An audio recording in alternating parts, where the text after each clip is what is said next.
Jedi utilise la force pour la connaissance et la défense. Jamais. Ce sont des clients très importants, ils ne peuvent pas attendre. Eh ben, ils vont apprendre. Nous avons juré de protéger jusqu'à la mort la pierre du temps. Et j'ai juré de plus manger de glace, mais pareil qu'on a créé un parfum pour moi. Ah, ça nous botte tous de t'entendre dire ça. Il faut avouer que voir Johnny massacrer un nazi, c'est presque aussi chouette que d'aller au cinoche. Bienvenue dans ce nouvel épisode de LCDS. LCDS, c'est le format critique de la nuit des sorties. Le format où on parle d'une œuvre, que ce soit un film ou une série. Et pour ce faire, je suis avec Al. Bonsoir Al. Bonjour Ista, comment tu vas toi? Moi je vais très bien, je me porte très bien, j'ai bien mangé. J'ai pris un petit thé, c'est un thé fruits rouges, auquel j'ajoute un petit peu de miel et un petit peu de citron. Et c'est très bon. Je bois pas beaucoup de thé parce que il y a trop de caféine, enfin de théine dedans. Mais là, je me suis pris un petit truc pour être en forme, tu vois, pour être avec toi. Ouais, c'est pas mal pour la voix, même quand l'hiver, quand voilà, t'as la gorge rouée, ça doit bien marcher. C'est ça. Vous mettez un peu de thym aussi si vous êtes un peu malade. Vous mettez ce genre de truc, un peu de verveine et avec miel, citron, si vous n'êtes pas guéri en moins de 2 jours, c'est que vous avez un métabolisme de merde. Bref, est-ce que c'est un podcast sur le thé qu'on fait là, Ista? Eh bien, on peut trouver un lien avec le thé, puisqu'on va parler des réalisateurs anglais. Oh là là, mais c'est quoi cette transition de folie? Incroyable, n'est-ce pas? Et ouais. Bon, on y va, on va parler de Argylle, de Matthew Vaughn, mais avant, on va balancer le résumé. Alors, Eli Conway est l'auteur solitaire d'une série de romans d'espionnage à succès dont l'idée du bonheur se résume à une soirée tranquille à la maison avec son ordinateur et son chat, Alfie. Mais lorsque les intrigues de ses livres, centrés sur l'agent secret Argylle et son combat pour démanteler un réseau d'espions mondial, commencent à ressembler étrangement aux opérations secrètes d'une véritable organisation d'espions, sa tranquillité ne devient plus qu'un souvenir. Et normalement, le synopsis est encore plus long. Ouais, okay. Mais je l'ai coupé un peu, voilà, parce que bon, ça suffit. Mais de toute façon, le film, il y a tellement de trucs qui se passent, de twists, que de toute façon, c'est vraiment c'est que le bout de l'iceberg, hein. tout ça, quoi. Mais bon, avant de parler de la critique, on parle de la production. Alors, c'est en juin 2021 que Matthew Vaughn annonce qu'il va réaliser et produire un film intitulé Argylle avec sa société, du coup Marvel Film. Mais on va s'arrêter 2-3 secondes sur Matthew Vaughn. Et oui, Matthew Vaughn. Alors, il est très connu quand même maintenant. Oui. Dans notre cinéma moderne, parce qu'il a lancé quand même pas mal de franchises. Il a commencé comme producteur, en fait. À l'époque, il a rencontré, grâce à un ami, du coup, Guy Ritchie, donc un autre célèbre réalisateur des années 2000, qui a fait Snatch, qui est assez connu. Pas vraiment étonnant, ils ont un peu le même style, les deux. Hein. Bah oui, après, c'est un peu, ils sont un peu cousins, quoi. Ouais, et en même temps, voilà, il a produit ses premiers films, sur Snatch et Arnaque Crimée Botanique, je crois que c'est son premier à Guy Ritchie. Ouais. Et voilà, et après, il a ensuite fait Layer Cake. Donc à la base, en plus, Layer Cake, il devait pas le faire, il devait juste le produire, parce qu'il avait créé du coup sa société Marvel Films. Et il voulait juste le produire, sauf qu'en fait, finalement, je crois qu'il a pas trouvé de réalisateur, un truc comme ça, mais il s'est retrouvé aux commandes, et c'est là qu'il a fait Layer Cake. Et Layer Cake, ça n'a pas été un succès commercial, mais quand même un succès critique, quoi. Et on retrouve déjà pas mal de son cinéma, donc un genre de film un peu d'action, c'est pas, il y a pas trop d'action, mais voilà, un film un peu à l'américaine, mais en même temps avec un univers très anglais en fait, très Royaume-Uni, quoi.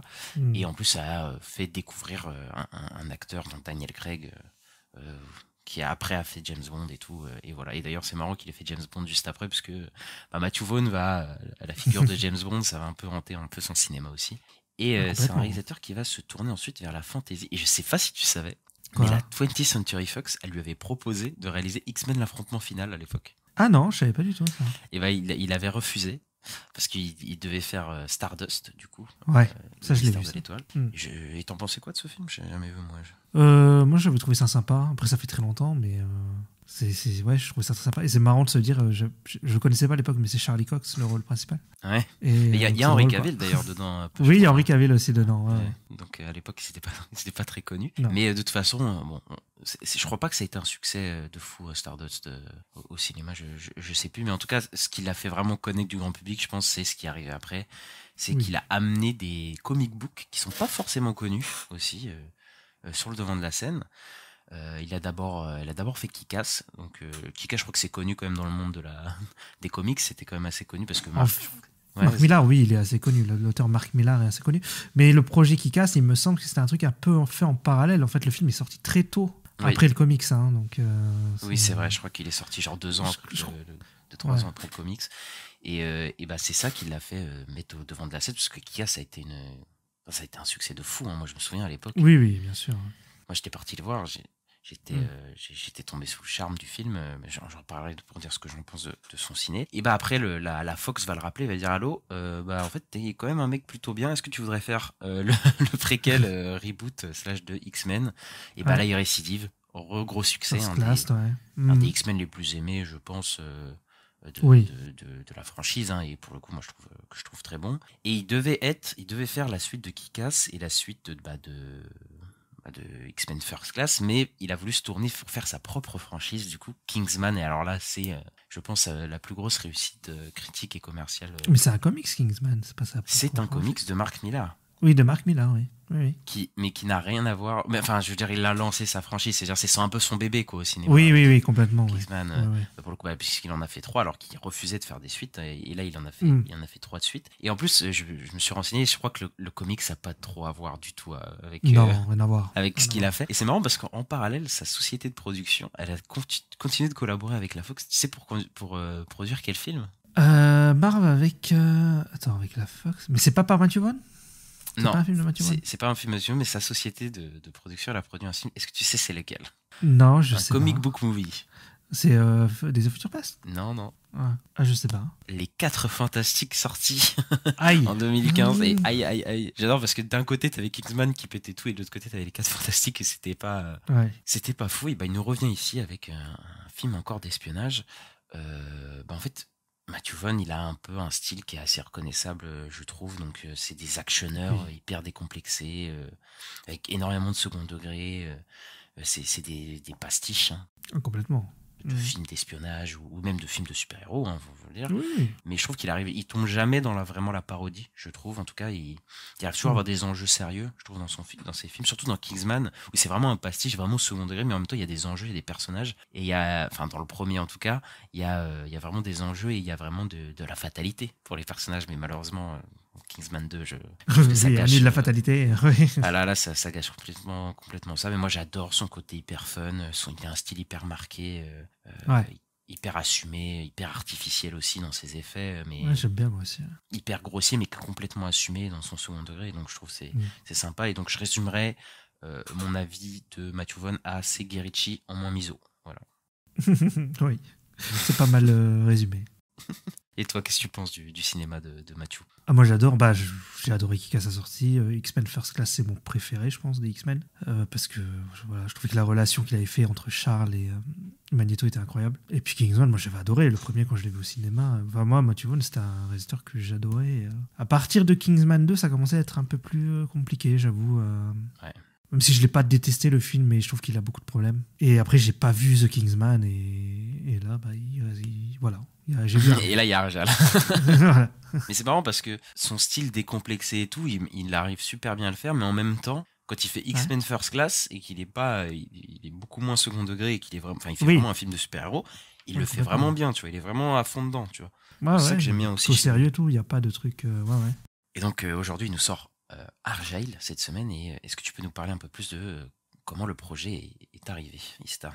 Oui, voilà. Alors qu'un mois après que le film il a été annoncé, il a été précisé que ce film, qui est une coproduction américano-britannique, sera écrite par Jason Fuchs. Il était alors avancé qu'il s'agissait d'une adaptation du roman du même nom de Ellie Conway, qui est donc le nom du personnage principal dans le film. De Bryce Dallas Howard, ouais. Voilà, de Bryce Dallas Howard, dont la publication était alors prévue pour 2022. Le flou sera ensuite entretenu quant à l'identité réelle d'Ellie Conway. C'est ça, parce que du coup, il y a une série de romans qui est sortie, je crois, un mois avant la sortie du film. Ouais. Un roman qui s'appelle Argyle et qui est écrite par Ellie Conway. Donc, en fait, il n'existe pas, c'est ça, Ellie Conway? Techniquement, non, parce que c'est le personnage du film. Et donc, du coup, on ne sait pas qui a écrit ça, mais bon, c'est une histoire de communication. Je sais pas qui est vraiment l'auteur du roman, ça. Mais c'est un peu marrant de jouer avec ça parce que du coup il y a une mise en abîme dans le film sur le fait qu'elle écrit des romans d'espionnage et ça joue bien avec ça, donc c'est une bonne idée de marketing, moi je trouve. Donc Vaughn s'entoure du scénariste Jason Fuchs qui a fait Pan et Wonder Woman, et du directeur de la photo Georges Richemont qui a fait Kingsman 1 et 2, Tomb Raider et Free Guy. C'est pas les meilleurs. Non. Il y a des trucs, ça va et tu fais ah là, c'est pas fou quoi. C'est pas fou. Henry Cavill, Sam Rockwell, Bryce Dallas Howard, Bryan Cranston, Catherine O'Hara, John Cena et Samuel L. Jackson sont annoncés en juillet 2019. La chanteuse britannique Dua Lipa est ensuite annoncée pour ses débuts au cinéma. Elle participera également à des chansons inédites pour le film. Donc juste, il y a Matthew Vaughn qui a parlé du budget parce qu'il a été annoncé un peu partout qu'il coûtait 200 millions. En fait, non, il n'a pas coûté 200 millions. Et lui, il a dit, je ne sais pas comment on dépense 200 millions sur ça, vraiment pas, à moins de faire un festival de CGI de 5 heures. Voilà, 200 millions, c'est ce qu'a dépensé Apple pour acquérir le film, en fait, mais c'est pas le budget du film, quoi. C'est ça, c'est un budget pour la distribution du film, pour avoir les droits de distribution du film. C'est pas la production du film, donc le tournage, la post-prod n'a pas coûté 200 millions. Enfin, le budget est encore inconnu, peut-être ça sortira dans un peu de temps, mais du coup, le fait de dire que le film, sa production a coûté 200 millions est faux, pour le coup. Donc là, le film, donc pour son premier week-end, il vient de sortir là, vendredi aux États-Unis. Il a fait donc 18 millions sur le territoire américain et 35 millions sur le territoire mondial. Voilà. Ce qui, s'il avait un budget de 200 millions de production, n'est pas fou. faut se l'avouer. Mais vu qu'on connaît pas le budget final, parce que ça se trouve il est 2 fois moins cher. Ouais. Bon, ça changera pas grand chose. Je pense que le film n'est quand même pas le meilleur début de l'histoire au ciné pour un film, mais en tout cas voilà, son possible flop est à relativiser parce qu'on ne connaît pas encore son vrai budget pour le coup. Après bon, il y a quand même un casting qui a dû prendre de l'argent quand même vu la taille et bon. Oui, voilà, oui, il y a du monde. Hein.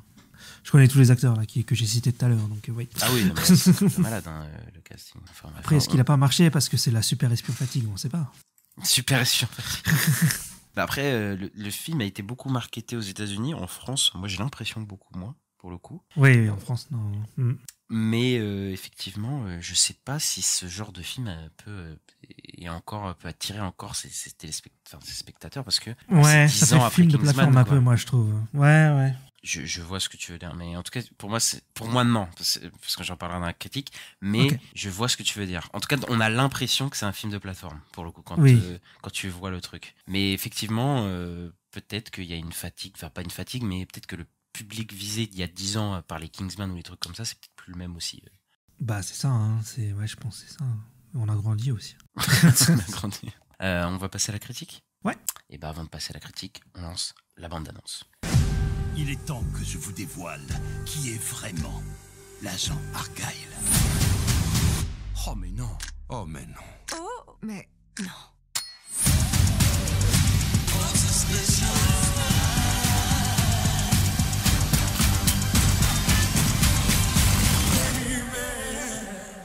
Alors, avant d'aller dans les détails, on va balancer nos avis rapides.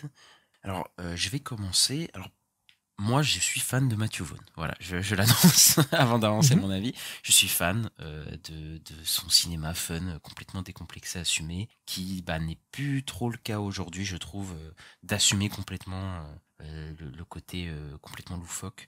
Et bon. Moi, je vais l'annoncer clairement. Ce film, c'est vraiment un sous-Kingsman. Et quand je dis sous-Kingsman, c'est en termes de qualité, c'est pas au level de Kingsman du tout, quoi. Faut le dire.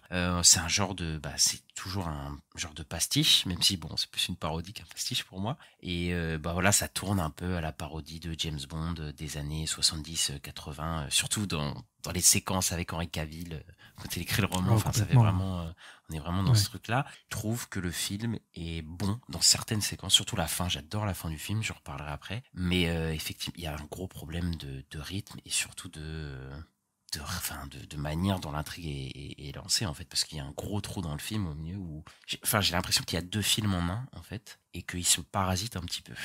J'y reviendrai plus tard. Je trouve que le casting est super.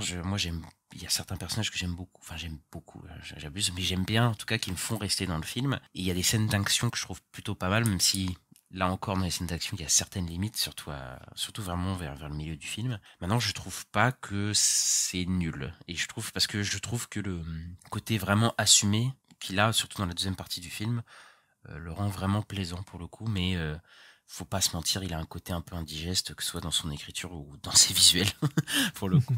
Mais voilà, c'est à peu près mon avis. C'est clairement pas le meilleur film de Matthew Vaughn, loin de là, mais je trouve quand même qu'il a quand même ses qualités, il a quand même des trucs que je sauverais un peu. Voilà. Ok, d'accord. Alors moi, pour mon cas, moi j'ai plutôt bien aimé. Alors, ça m'a amusé, quoi. Ça m'a amusé.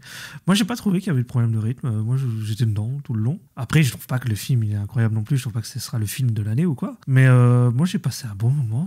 Il y a des moments où ça m'a fait rire. Après, oui, le chat en 3D, il est dégueulasse. Pour ça, je pense qu'il n'y a pas de problème. Mais voilà, la fin. Moi, il y a des scènes d'action à la fin que je trouve très cool. Ouais, je sais pas. Moi, ça m'a plu quand même. D'un côté, ça m'a amusé, quoi. Mais ouais, c'est pas un film incroyable non plus. Et je suis d'accord avec toi que les Kingsman sont largement au-dessus de ça. Mais j'ai aimé aussi, des fois, le côté. La réalité. Enfin. C'est pas vraiment la réalité qui rattrape la fiction, mais enfin le côté. Oui, les mix réalité-fiction qu'il y a dans. Ouais, voilà. Film, ouais. Après, on juge aussi le film à l'aune de la carrière de Matthew Vaughn aussi, tu vois, genre quand il a déjà fait ce genre de film avant en mieux, forcément, voilà quoi, tu as la comparaison qui frappe, quoi. Mais je pense aussi que il y a certaines personnes qui ont réceptionné le film, ils l'ont réceptionné peut-être de la mauvaise manière. Et qu'on peut-être pas capté que c'était quand même un truc assez parodique aussi, quoi. Enfin, qui est un truc vraiment second degré, je trouve. Mais bon, on en reparlera. Ouais, on en parlera, ouais. Effectivement, mais oui, c'est une parodie de Kingsman, donc c'est déjà une parodie. Donc oui, mais c'est un peu abusé, je trouve quand même. Ouais. un peu trop. Mais bon, on a attaqué la critique. Est-ce qu'on peut peut-être commencer par parler du casting, parce que c'est quand même pas c'est quand même un truc assez fou. Je trouve qu'il y a un casting qui est 5 étoiles, mais vraiment, c'est surtout dans un film original aussi, il faut le rappeler. C'est pas, c'est vraiment un film original je sais pas combien de millions de patates, donc c'est pas tous les jours. Donc voilà, on a Henry Cavill et John Cena qui font un duo assez marrant, et de l'autre côté, on a Bryce Dallas Howard et Sam Rockwell qui sont peut-être les moins connus, que les moins bankable du casting, mais qui sont les héros de l'histoire. Les héros principaux, ouais. Et bon, il y a des personnages dans le film qui font une scène, voire pas plus. Je pense à Sofia Boutella, Samuel L. Jackson. Voilà, faut pas s'attendre à ce qu'ils soient là tout le temps, mais je trouve qu'ils s'éclatent quand même, les acteurs, tu vois, dedans. Même Samuel L. Jackson qui est là, qui regarde de la NBA, tu vois. Oui. Moi, je trouve que c'est vraiment lui, tu vois, genre, et je trouve qu'il s'éclate quand même. Même Bryan Cranston, je le trouve très bien dans l'eau. Je trouve qu'ils auraient s'éclate aussi, Bryan Cranston. Ah ouais, je trouve qu'ils auraient pu aller encore plus loin avec lui, pour le coup. Mais je trouve que quand même il le joue bien, et même Catherine O'Hara, elle est super, je trouve, dans le film. Enfin, vraiment tous, je trouve qu'ils s'éclatent, et le duo, je trouve Bryce Dallas Howard, Sam Rockwell, c'est vraiment un des meilleurs trucs du film, quoi. Alors, pas mal, hein. Mais je trouve qu'il marche super bien, parce que déjà Sam Rockwell, je trouve que c'est un acteur qui est pas assez mis en avant, et là vraiment il est dans son élément. Et Bryce Dallas Howard, moi je suis pas fan, tu vois, parce que j'ai pas vu de trucs où je la trouve super bien et tout. Mais là, franchement, dans ce rôle-là, surtout dans la première partie, je la trouve drôle. Mais la deuxième, elle a pas démérité, mais la première partie, elle est vraiment. J'ai l'impression de la voir elle aussi dans son quotidien, tu vois. Oui. Parce qu'elle aussi maintenant est devenue une réalisatrice aussi d'ailleurs, pour le coup, donc c'est aussi une créatrice. Et je trouve son personnage. C'est un personnage un peu comme Matthew Vaughn, il a l'habitude. Donc c'est un personnage qui a un quotidien assez banal et qui va se retrouver dans le monde dans lequel il s'attendait pas à se retrouver. Kingsman, par Kingsman, exemple, c'était ça, ouais. Même Kika, c'est un mec qui joue les super-héros et qui se rend compte qu'il est dans un monde de super-héros aussi, tu vois, là, au final. Ouais. C'est ça aussi que ça marche bien, donc c'est un truc qui est vraiment dans le cinéma de Matthew Vaughn, il y a encore ça. Sauf que pour le personnage de Bryce Dallas Howard, il y a un côté mise en abîme, du coup, avec son personnage, qui écrit l'histoire, du coup, et en tout cas dans la première partie du film, et tout ce qu'elle écrit se réalise, entre guillemets. Même si cet aspect-là, je trouve qu'il n'est pas assez exploité au final, puisque dans la deuxième partie du film, c'est un peu mis de côté. Et j'aime beaucoup les scènes justement où ça joue avec ça. Il y a un moment où elle l'écrit, et tu sais, on voit ce qu'elle écrit avec Henry Cavill et tout. Et tu sais, ça rejoue la scène parce qu'elle efface, du coup, elle a plus d'inspiration. Oui, c'est ça que je disais que j'aimais bien, en fait. C'est genre ces scènes-là où il y a la plage blanche, tout ça, là.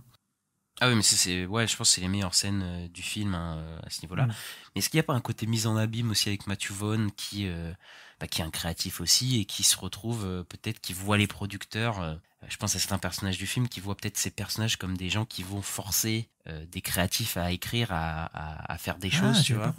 Je sais pas, j'ai pensé à ça comme ça, tu vois. Je me dis, est-ce qu'il n'y a pas un truc c'est fort probable qu'il y ait un truc de ce niveau-là. Mais toi, du coup, parce que je parle, mais tu penses quoi du casting des personnages, quoi? J'ai pas grand chose à dire de plus. Je trouve que tous ils s'éclatent. Moi, ils m'ont fait marrer. Ils étaient dans un fond dedans. Moi, j'ai l'impression que c'était sympa quand même. C'est pour ça. Parce qu'il y a des films des fois avec des gros castings, mais où en fait c'est un peu nul. Mais là, c'est un peu marrant, je trouve. Enfin, il y a voilà. Même le chat. Oui, le chat. Le chat. Tu te dis, mais c'est des idées bizarres, ça. Ouais. Ça, c'est vraiment un truc Matthew Vaughn, il s'est dit, vas-y, je vais mettre le chat de... En plus, c'est son chat, c'est le chat de sa femme. Ça, c'est drôle qu'il a mis dans le film. Ah bon? Ah, je savais pas ça. Ah ouais, c'est le chat de Claudia Schiffer, du coup, son épouse, et ils l'ont mis dans le film. D'accord, ok. Et du coup, tous les plans où, du coup, c'est vraiment lui, le chat, mais c'est pas une image de synthèse, c'est... Oui, t'as des fois où t'as un vrai chat, oui, mais oui, bon, quoi, ouais. Quand il fait des cascades, le chat, il est en image de synthèse, quoi. Mais oui. Mais tu sais, il y a des gens qui ont dit que la promo était un peu mensongère, pour le coup. Et moi, je suis pas trop d'accord. Non. Le trailer qu'on avait vu... Alors, les premiers teasers, je crois, oui, mais le premier trailer qui est sorti, on l'avait vu même quand il était sorti. Ouais. On avait remarqué... non, c'est une écrivaine et c'est le truc de base, quoi. Ouais, mais je suis d'accord, tu vois, parce que les affiches, ils montrent vraiment Henry Cavill devant et tout, et tu peux te dire, ok, mais dès qu'il y avait la bande d'annonce, on te montre clairement que c'est fictionnalisé et qu'en fait, ça va se tourner autour de Bryce Dallas Howard et de ça. Ouais. Et d'ailleurs, on avait compris ça avec le trailer, nous, donc non. Même le fait que la promo serait mensongère, je trouve que c'est incohérent avec le film, tu vois, aussi. De te faire croire des choses qui, en fait, n'en sont pas, tu vois. Pour moi, ce serait même limite un peu cohérent, tu vois. Mais je trouve que, bon, t'as vu la bande-annonce, tu sais à quoi t'attendre du film, pour le coup. Oui, oui. Oui, parce que sur l'affiche, il y a Henry Cavill au milieu, ouais. D'ailleurs, la figure d'Henry Cavill, j'aime bien comment il l'utilise aussi dans le film, parce que, déjà, il a une coupe incroyable, déjà, mais comment il a démystifié, tu sais, il s'en moque encore une fois de trucs d'espionnage, parce que Henry Cavill, le mec, il a fait Code Uncle, il a fait Mission Impossible, tu sais, il a fait des trucs d'espionnage. Il aurait pu être James Bond à un moment, il est peut-être possiblement, il va peut-être faire le prochain James Bond d'ailleurs. Et il utilise son image pour un peu la ridiculiser et faire son pastiche de film d'espionnage à la James Bond. Et je trouve que ça marche super bien. De toute façon, de prendre Henry Cavill, s'il n'avait pas pris Henry Cavill, pour moi, il aurait pris Daniel Craig, tu vois, pour faire ça, tu vois. Ouais. Ça, je trouve que ça match super bien, quoi. Ouais, complètement. Ouais. C'est dur d'en parler sans spoiler parce qu'il y a tellement de spoil en fait dans ce film. Mais c'est vrai que ça déconstruit beaucoup. Parce que j'ai envie de parler d'une scène quand tu dis ça, mais oui, effectivement, c'est vraiment le beau gosse, quoi. Il s'en moque pas mal. Juste la coupe déjà, franchement. Oui, cette aussi. idée. Et moi, je trouve que le duo avec Sam Rockwell, il marche bien. Et ce qu'il arrive bien à faire, je trouve, dans son cinéma, Matthew Vaughn, c'est qu'il arrive, comme je l'ai dit avec Kingsman, c'est que c'est des trucs, ça frôle avec la parodie. Ça peut être genre un truc où on pourrait en avoir tellement rien à foutre, tu sais, des persos, tellement ils s'en moquent. Mais je sais pas, quand Kingsman à la fin, je suis vraiment dedans, quoi. Je suis vraiment avec les personnages, j'ai pas envie qu'ils crèvent. Pareil pour Kick-Ass à la fin, quand il se tape avec Mark Strong et tout, tu vois, ok, c'est un truc comédique et tout, mais j'ai peur pour les personnages qui meurent ou ce genre de choses, tu vois. Ouais, tu t'attaches aux personnages, ouais. Et là, c'est la même chose, genre vraiment à la fin, la fin, moi, je suis vraiment dedans, quoi. Ouais, le personnage, les deux persos, ouais, c'est vrai que t'es plutôt attaché à eux et qu'on n'a pas envie qu'il arrive des choses des mauvaises choses, quoi. J'ai même envie de dire, il y a un peu d'émotion, voilà. Il y a un petit peu d'émotion. Ouais, un petit peu, ouais. Et d'ailleurs, je suis marrant. Parce que je sais pas si c'est un petit tacle qu'il a fait, mais genre, t'as Bryce Dallas Howard à la fin qui porte des talons. Et elle va se retrouver dans une position un peu complexe. Et elle retire ses talons. Et je me suis dit, pas pensé, mais oui. Est-ce que pendant le tournage, elle a fait bon, par contre, je vais retirer mes talons cette fois parce qu'on va pas se foutre de ma gueule encore. Après Jurassic World, que je connais en talons là. Ça m'a fait rire. Je me suis dit, putain, est-ce que ça la hante encore ce truc-là? C'est possible, hein. Ça m'étonnerait même pas. Bon, on passe aux scènes d'action. Ouais. Qu'est-ce que tu penses des scènes d'action, Ista? Moi, je les trouve plutôt cool, en fait. En plus, il y a des trucs marrants dans les scènes d'action. Notamment celle dans le train, et puis une à la fin, où ça glisse, on va dire. qui est très, très cool. Et où là, je retrouve vraiment celle de fin, je retrouve vraiment le Matthew Vaughn de Kingsman et tout, quoi. Mais dans Kingsman, c'était un peu pareil, il se lâchait vraiment à la fin du film. Et, ouais, mais même avant la fin, je veux dire, la scène de l'église, elle apparaît pas à la fin, tu vois. Ouais, c'est fin du deuxième acte, quoi, je dirais, mais ouais. C'est vrai que... Parce qu'après, les autres, elles font plus scène d'action lambda, pas trop dégueu, mais il n'y a pas énormément d'idées non plus, enfin, je trouve. Moi, j'ai le cul un peu entre deux chaises sur les scènes d'action. Ouais, ouais, ça dépend lesquelles, quoi. Celle de la fin, il y a une scène d'action qui est hyper colorée, qui rappelle d'ailleurs Kingsman, un certain final de Kingsman.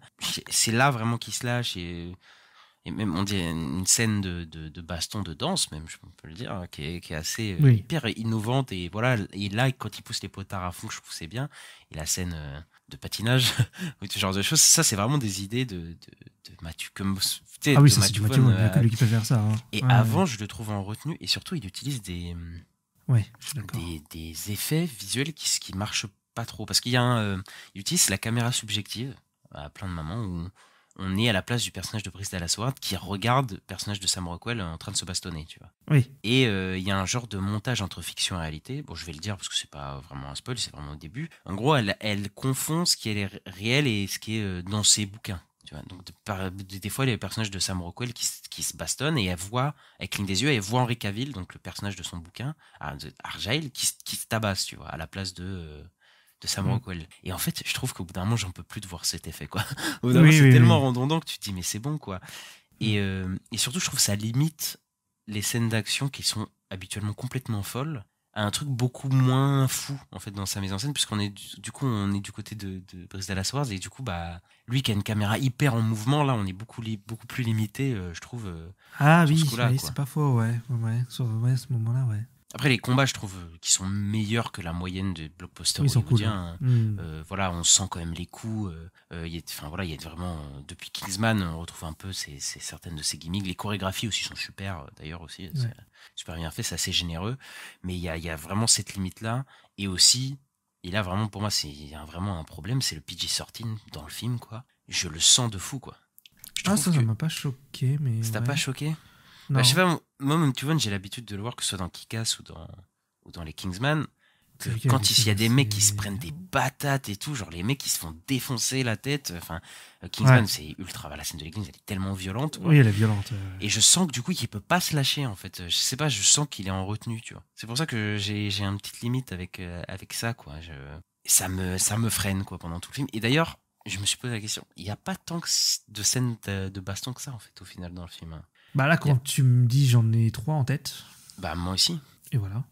Bah en fait, il y a la scène de fin qui dure vraiment longtemps. Enfin là, c'est plusieurs scènes d'action qui s'enchaînent, quoi. Et là, vraiment, on est dans la surenchère, mais qui est propre à Matthew Vaughn et ses films, tu vois. T'as la scène du train et la scène dans un appartement. Enfin, voilà. Et en fait, la scène du train, c'est celle que j'aime... je sais pas, en fait, avec l'appartement, c'est celle que j'aime le moins, je sais pas. Mais en fait, au final, il y en a pas tant que ça. Et je sais pas, je les trouve parfois trop longues. Je pense que la scène de l'appartement, je la trouve trop longue. Genre, vraiment, je suis en mode, ça veut pas finir, quoi. L'appartement, c'est pas ouf, ouais. C'est peut-être moi, c'est sur les 3 celles que j'ai le moins aimé, je pense. Celle du train, je la trouve quand même un peu drôle. Oui, bah c'est ce qui se passe. C'est avec Sam Rockwell et tout. Et je pense que c'est peut-être aussi parce qu'au début, ces effets, tu les as pas vus 50 000 fois, alors qu'après, aussi, quand tu retapes ça après, tu t'en as marre, quoi, pour le coup, je trouve.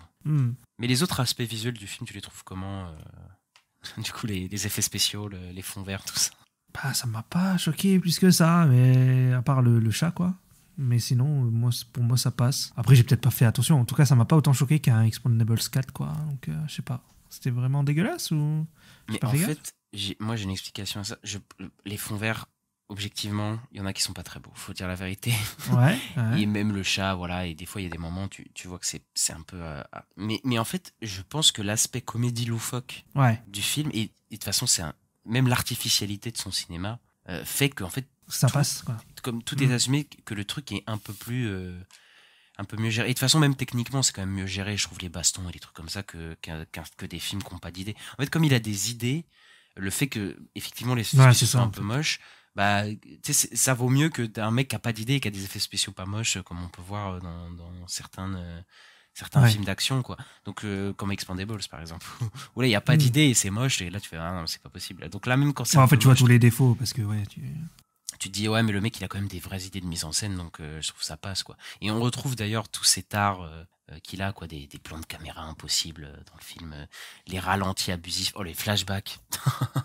Les flashbacks dans le film, mais après c'est tellement assumé dans son côté parodique, les flashbacks parce qu'il y a plein de révélations dans le film, on va revenir juste après, mais en gros, et du coup, tu utilises des flashbacks comme on peut voir dans certains films d'action, tu sais, un peu à la James Bond, des trucs comme ça, mais c'est complètement assumé. Du coup, moi, je trouve ça passe, en fait. Je peux comprendre que quelqu'un trouve ça horrible, mais vu qu'il le met au second degré et qu'il a conscience de tout ça et qu'il joue avec ça, pour moi, ça passe. Bah, bien sûr, même les révélations, il en a conscience que voilà, il en a mis beaucoup. Je veux dire, dans le film, ça le dit, quoi. Donc, ouais. C'est, enfin, tout est assumé, tout est voulu comme ça. Donc voilà, ouais, pour moi, ça passe aussi. Hein. Je t'avoue que rien ne m'a spécialement choqué, à part le chat. Mais dans les fonds verts et tout, j'ai pas fait gaffe, en fait. Ouais, pareil. Et en plus, d'ailleurs, on trouve toujours ces transitions aussi qu'il avait. Parce que je me suis rematé Kingsman. Ouais. Il aime bien faire ces transitions en raccord avec un objet. Il y en a avec une bouche à un moment. Bah voilà, c'est ça, où t'as une bouche et en fait, on passe à une autre scène et qu'il y a un raccord bouche. Mais non, mais c'est ça, où il faisait ça déjà dans Kingsman, où tu sais, il veut un truc hyper linéaire, ou qu'il n'y ait pas de cut, comme dans ces scènes d'action. Ouais, il aime bien que ce soit fluide, j'ai l'impression. Tu sais, t'as des raccords dans l'action qui se voient très peu, et voilà, quoi. Ouais, non, mais le style Matthew Vaughn, il est complètement là, hein, dans le film. Ah oui. C'est pas un film où on se dit, il est passé où Matthew Vaughn et tout. Non, Matthew Vaughn, il est là. Après, voilà, quoi. Après, c'est un Matthew Vaughn un petit peu au rabais, mais il est là, quoi. Ouais. Et bon, voilà, après, on est d'accord pour dire la scène d'action de fin, voilà, et... Là, franchement, tu sais, là, quand la scène d'action de fin, elle est arrivée, je me suis dit, enfin, et surtout, je vois pas ça souvent, donc j'en profite, tu vois. Parce que, franchement, oui. Des trucs comme ça, c'est complètement fou. On va passer à une autre partie, c'est l'intrigue. Une intrigue à tiroir, qu'on appelle ça un récit en tiroir, c'est qu'il y a plein de twists, en dessous de twists, du coup, et voilà, on va spoiler. Avant de spoiler, peut-être on peut dire notre avis sur cet aspect-là du film, et après on spoilera, mais moi je trouve qu'il y en a trop. Même si je sais que c'est une parodie et tout, c'est qu'au bout d'un moment, en fait, je comprends la mécanique et je m'ennuie, quoi, moi, au milieu du film. Et en fait, moi, il y en a trop, mais plus dans le sens où ça devient plus très logique, quoi. Mais c'est plus ça le problème. Ouais, je suis d'accord. Hein. Et surtout que la première moitié du film, c'est un film, et la deuxième moitié du film, c'est un autre film. Ouais. Et je trouve ce que tu veux dire, ouais. Okay. En fait, la deuxième partie se lâche vraiment, mais c'est trop tard vis-à-vis de tout le film. Et la première partie, je trouve qu'elle a pas eu le temps d'être. Enfin, ça pourrait faire son propre film, et j'aimerais bien aussi, tu vois. Mais non, ça aussi, c'est vite balayé. Du coup, il y a un cul entre deux chaises. Voilà, mais on va y aller, on va mettre les pieds dans le plat. On va spoiler à partir d'ici, donc voilà, vous êtes prévenus. Partie spoil. Est-ce que tu avais prévu l'identité de Argyle? Bah, en fait, moi, j'ai vu. Ah oui, c'est vrai, tu t'es fait spoiler. J'ai fait spoiler par Discussing Film, le tweet de 2021, qui disait, même si en fait je savais pas que c'était elle, parce que j'ai vu Arkyle, ça m'a fait rigoler quand même, tu vois. En fait, c'est Arkyle, parce que c'est Rachel Kyle. Oui. En vrai, ça m'a fait rire quand même un peu. Il y a des trucs comme ça. Mais les twists, ils m'ont fait rire en vrai. Quand Bryan Cranston, c'est quoi? C'est son père et tout. Enfin, ça part dans n'importe quoi. Ça fait très Homecoming, Spider-Man Homecoming. Oui. Où il ouvre la porte, il te fait ah putain, oui, c'est son père et tout. L'autre, il te fait. Et après, t'as un autre twist, c'est que en fait, la mère, elle est dans le coup. Puis après, t'apprends qu'elle s'est fait laver la mémoire, mais qu'en fait, c'était une agent méchante. Mais en fait, non, elle était gentille. Et ça s'arrête pas, quoi. Et ça s'arrête pas. Et tu fais, mais c'est bon, quoi. Mais moi, je me suis pas fait spoiler par Discussing Film. Enfin, c'est même pas se faire spoiler par Discussing Film. C'est un mec qui a repris un tweet de Discussing Film qui datait il y a 2-3 ans et qui l'a recoterté. Ça se fait pas de faire ça. Et où on voyait que les premiers infos sur le film, ça révélait qui était l'agent Argyle, et donc je sais pas si à l'époque ils avaient prévu de cacher l'identité de ce personnage-là. Mais en gros, voilà, c'est étonnant. C'est étonnant, oui, mais c'est marrant parce que personne s'en rappelait de ce truc-là.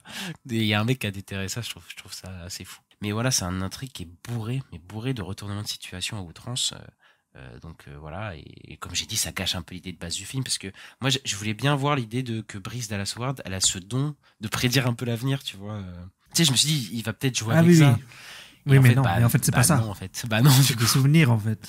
Donc, oui, du coup, c'est des souvenirs, donc non, et ça joue pas vraiment avec ça, du coup, voilà, quoi. Et voilà, je trouve qu'il y a un gros ventre mou au milieu du film, parce que ça devient redondant, et ça manque un peu d'action, surtout quand il va voir Samuel L. Jackson, et il fait, tu sais, ça compte, enfin, je sais pas, c'est... Oui, il y a une petite pause, mais bon, il y a souvent ça, les films d'action. Enfin, moi, ça m'a pas gêné, tu vois, une petite pause, là. Moi, j'ai trouvé que le rythme était plutôt bon, en fait, du film. Je suis pas sorti du récit, donc pour moi, ça m'a pas gêné. Mais alors les twists. En plus, c'est à la fin. En plus, tu les vois venir de loin, même si je sais je peux comprendre qu'ils fassent un truc un peu parodique sur le twist, en mode ils nous annoncent qu'il y aura plein de twists, tu vois, et qu'ils s'amusent avec, mais le fait que ce soit prévisible, de fou. À part l'identité d'Argyle, parce que moi, je l'avais pas du tout. Et alors, le fait que son ancienne coéquipière revienne à la fin, tu sais, je sais que c'est un côté parodique, mais du coup, ça m'ennuie, quoi. Enfin, je suis là, je vois le truc, ça va être elle, et je suis là, ok, d'accord. Ok, c'est bien. Ah oui, ça, bien oui, ça, Ariana oui, DeBose. ça. Oui, C'est ça. bien Ariana DeBose qui arrive à la fin, ok. J'avais capté, quoi. Ouais, ça, je m'en doutais aussi. Moi, je m'en doutais aussi avec le trailer parce qu'il y avait la scène où elle était sur le bateau et qu'elle revenait avec Argyle et Wyatt. Donc, bon. Oui. Donc, bon, ça, je m'en doutais de toute façon qu'elle allait revenir. Et puis, bon, vu ce qu'ils disent, la balle qui passe à travers, tout ça, là, cette histoire. Même là, le fait qu'elle ait envoyé, que ce soit elle qui a envoyé. Le mail, ouais. Je savais que c'était elle. Enfin, il y a tellement de twists dans ce film, il y a tellement de trucs. C'est vraiment n'importe quoi, quoi. Ouais, mais moi, je me suis dit, ça parodie un peu les films d'espionnage, tu sais, où il y a tout le temps des trahisons. Ah oui. Il y a beaucoup de trahisons, ou alors les missions impossibles avec les masques. Genre, ouais, oui, je vois ce que tu veux dire. Je crois que c'est Mission Impossible 2, il n'arrête pas avec ça. Et ouais, en fait, c'était lui, machin et tout. Ah oui, c'est Mission Impossible 2, c'était l'enfer. Ouais. Voilà. Et voilà, quoi. Je pense que c'est ça l'idée. Ouais, mais il a fait une nouvelle parodie de film d'espionnage, mais sur les twists, quoi. Sur les trahisons. Je suis d'accord, mais pour moi, du coup, il y a un. Ce que j'aimais bien dans Kingsman, c'est qu'il y avait quand même des enjeux et tout. Et là, je trouve que c'est un peu beaucoup moins bien géré, quoi, même pour le coup. Et même au niveau du rythme, je trouve que c'est beaucoup moins bien géré. Là où Kingsman a une vraie progression, je trouve, dans ce personnage principal, par exemple, qui était vraiment bien amené, vraiment bien fait. Et en même temps, c'était drôle. En même temps, l'action aussi, elle évolue avec le personnage. Là, c'est beaucoup plus foutraque, quoi. Et qu'est-ce que tu penses du Vojn Cinematic Universe qui nous est teasé potentiellement à la fin. Ça c'est un délire. Hein. C'est vraiment n'importe quoi. Et parce qu'il y a une scène post-crédit qui dit... déjà, en fait, on voit Argyle à la fin, on voit le vrai Argyle. On voit Henry Cavill avec une autre coupe dégueulasse. Voilà, c'est ça. Et donc, en fait, ce serait Argyle, si j'ai bien compris. Bah oui, qui donc, existe vraiment. Et donc, après, t'as une scène post-générique, et en fait, il est dans le bar The Kingsman. Donc il est lié donc l'univers est lié à l'univers de Kingsman. Mais après ça, le problème c'est que ça a aucun sens. En fait, ces trucs ça a aucun sens parce que mais pourquoi il y a un bar Kingsman? Enfin, mais je comprends pas. C'était dans les films, je crois. Il y avait le bar. Il n'y a pas de bar. Mais si, c'est des tailleurs. Je sais même pas s'il y a un bar. Mais si, il y a le bar dans le premier film. Ils y reviennent dans le deuxième. Il y a un bar. Mais oui, il y a une histoire avec un bar. Je me souviens qu'il y a un bar et il y a une baston dans un moment. Ah oui, mais ça s'appelle pas le Kingsman. Et ça n'a rien à voir avec le Kingsman, c'est juste un pub. Après, tu l'as vu le dernier là Ah non, je l'ai pas vu le dernier, donc c'est possible. Parce que le dernier s'appelle The Kingsman, donc c'est peut-être lié à ça. Hein. C'est peut-être lié à ça, ouais. Parce que là, ils disent que c'était il y a 20 ans plus tôt, un truc comme ça. Ah donc, oui, c'est possible. Mais en tout cas, je suis sûr que dans le premier Kingsman, et même dans Kingsman 2, il n'y a pas ça, quoi. Mais en tout cas, ça tease un jeune Argyle. Mais du coup, on va en parler. Ah oui, mais dans Kingsman 2, il y a la... Oui, mais il y a la... Comment dire? Il y a les autres, c'est genre, ils s'appellent les tequila et tout, là. C'est tout par rapport à l'alcool. Donc, oui, mais c'est pas eux, les c'est tailleurs, pas les Kingsman. C'est pas les Kingsman, eux? Non, eux, c'est la branche américaine, ils s'appellent les... Oh, je sais plus comment ils s'appellent, mais c'est pas Kingsman, eux. Ah, ok. Parce que de toute façon, c'est logique. Je crois que la fin, c'est un peu anglais. Hein, de toute façon. Oui, la fin, c'est un t'as raison. peu anglais. Mais de toute façon, il y a une série, Argyle préquel, qui a été annoncée. Oui, mais alors... Là, ça a été annoncé, mais là, c'est pas ce qui est annoncé dans la fin du film. Ce qui est annoncé, c'est Argyle, tome 1, le film, bientôt. Il y a carrément écrit ça. Ah putain, c'est vrai? Ah bah oui. Écrit le film et tout? J'avais pas vu. Oui. Ah ok.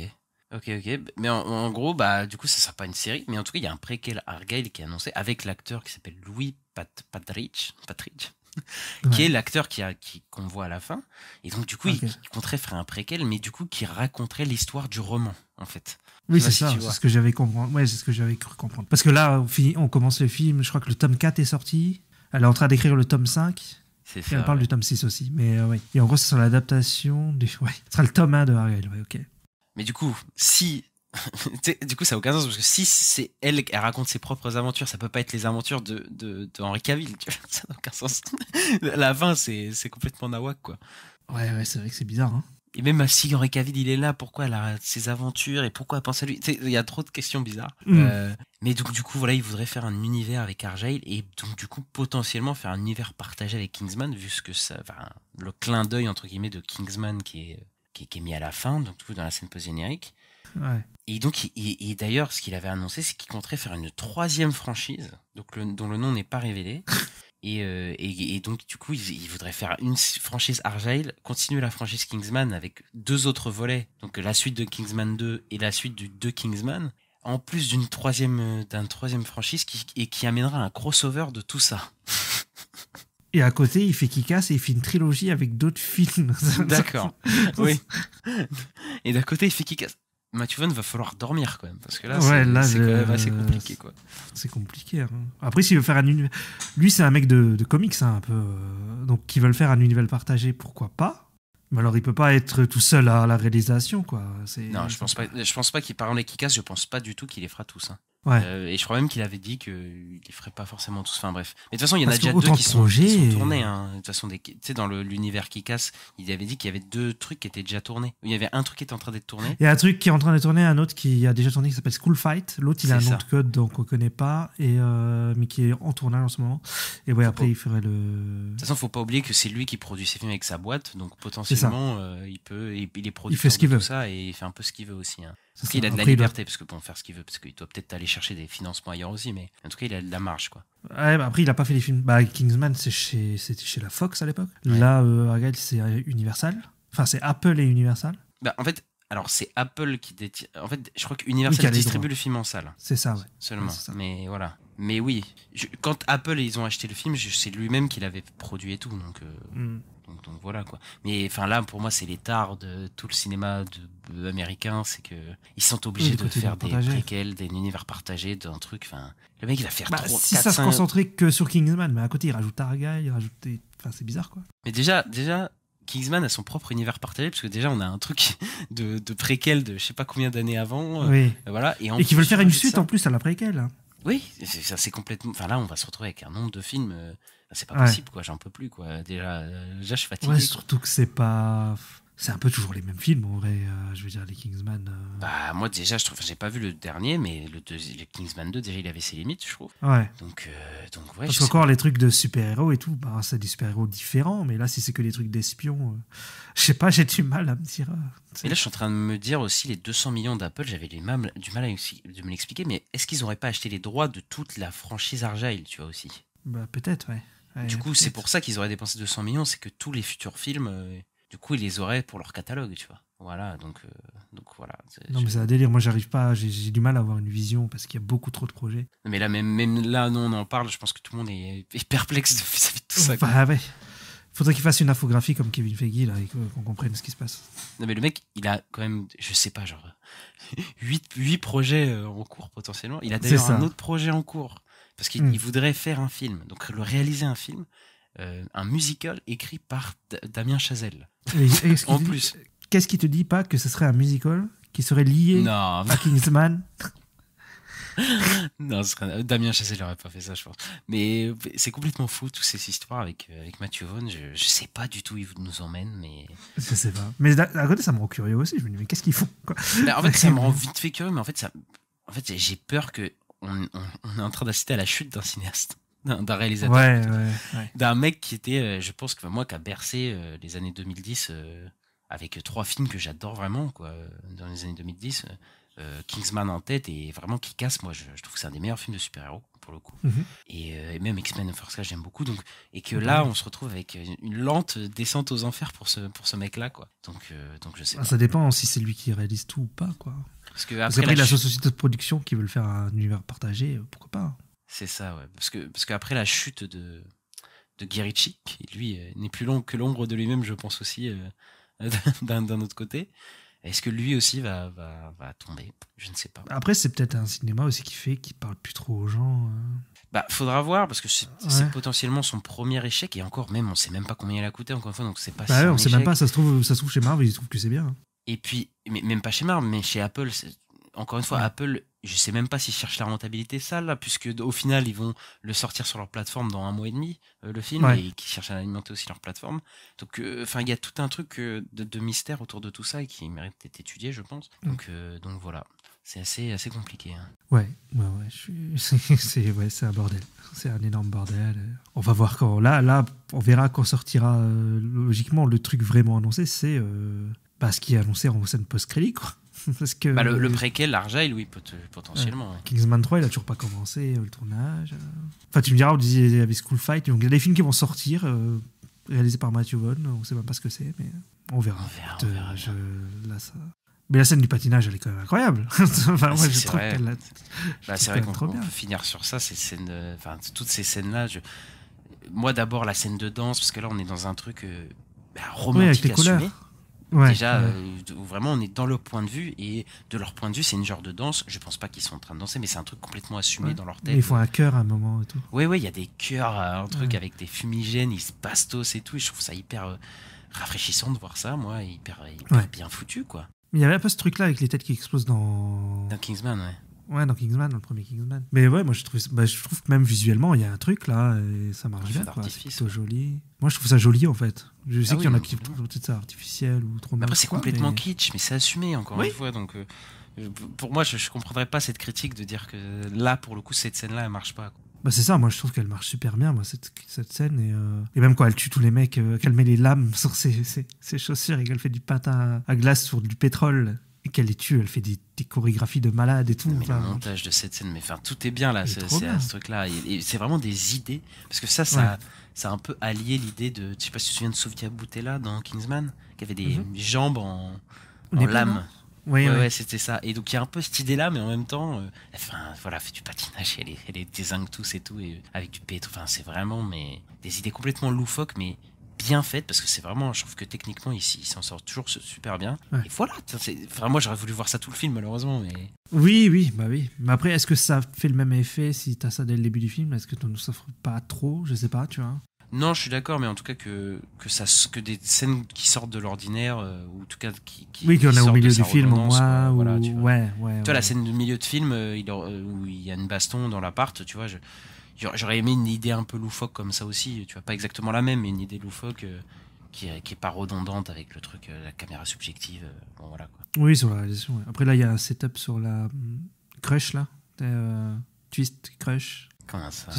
Avec les pieds là. Ah oui. Cette scène elle est pas mal, tu vois, mais c'est d'ailleurs il n'y a pas de combat en fait, cette scène. J'adore parce qu'on voit pas. On voit pas le combat. On voit juste Bryce Dallas Howard qui essaye de fracasser la tête d'un gars. Ouais. Après il fait que des setup payoff dans le film, hein. Tout est utilisé. Oui, c'est vrai. Ouais, tout est le fusil de Bryan Cranston qui est utilisé instantanément, voilà, avec le setup, le chat, le truc. Enfin, tout a une utilité, quoi, aussi dans son cinéma. Ouais, c'est vrai. Au moins il laisse rien de côté, quoi. Tu peux pas dire. C'est vrai. Non. C'est beaucoup trop flagrant à certains moments, mais au moins il laisse rien de côté. Oui, par contre, ouais. Non, mais ouais. Moi, je le trouve sympa, le film, au final. Et voilà. Qu'est-ce qu'ils ont pensé, donc, les gens, là? Et on va finir avec quelques avis d'utilisateurs, du coup, un positif, un négatif. Lequel tu veux écouter en premier, Ista? Positif. Alors, on a un utilisateur qui dit: quel pied de la même trempe que les Kingsman, des idées originales, des surprises tout au long du film. On ne s'ennuie pas une seconde. Le père de Malcolm nous fait un super numéro de méchant très drôle. Seul regret, le petit rôle d'Henry Cavill qui à chaque apparition montre sa prestance et son sens de la parodie. Bon film à réitérer. Donc voilà, on a des gens qui ont été séduits par le côté second degré du film, complètement décomplexé, tu vois. Ouais. Et de l'autre côté, on a des gens beaucoup moins contents. qui sont j'adore parce que les avis négatifs ils sont vraiment méchants, tu vois, à chaque fois ils sont vraiment, voilà, tu vois, ça tabasse, quoi. Ça commence, c'est une daube absolue. Ah oui. La scène de combat et de danse sur le navire est abjecte de stupidité et de mauvais goût, une insulte à l'intelligence des spectateurs.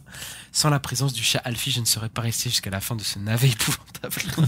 Oh oui, il aime bien Alfie. Bah oui, après c'est un chat, donc voilà, plus après, si il n'aime pas ce qu'il a dit qu'il n'aime pas, c'est dans le style de Matthew Vaughn, donc je pense que si t'aimes pas Matthew Vaughn de base, compliqué. Pour lui, ça a pas du tout marché, quoi. Il trouve ça stupide. Ouais. Bon, après, je peux comprendre, mais bon, je trouve que ça. Mais Kingsman, tu peux trouver ça stupide aussi, quoi. Oui, je sais, mais les gens, ils sont pas du tout réceptifs à ce genre de truc. Oui, c'est ça.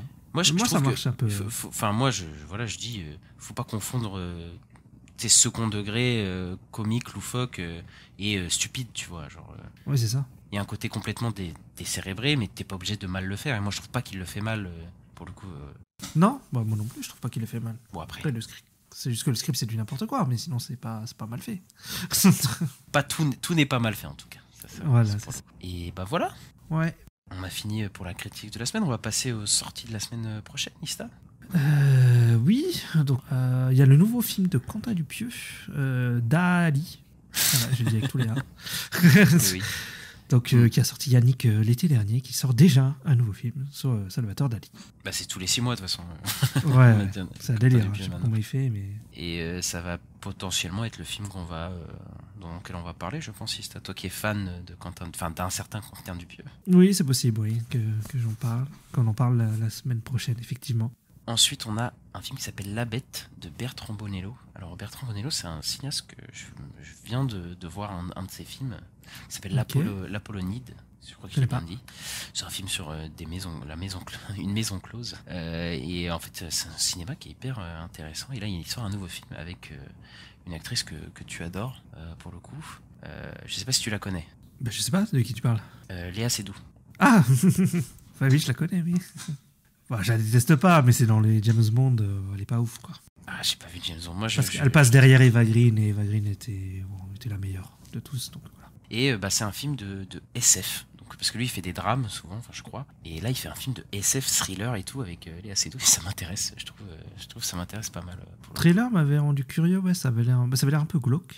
Mais ouais, c'était très spécial, hein, très chelou. On comprenait pas tout, mais pourquoi pas, ça peut être intéressant. Et donc voilà, c'est fini pour cette semaine, Ista.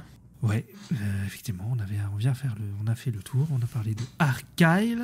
Et voilà, et on se retrouve vendredi pour les news de la semaine, et on se retrouve la semaine prochaine pour sûrement parler de Dali.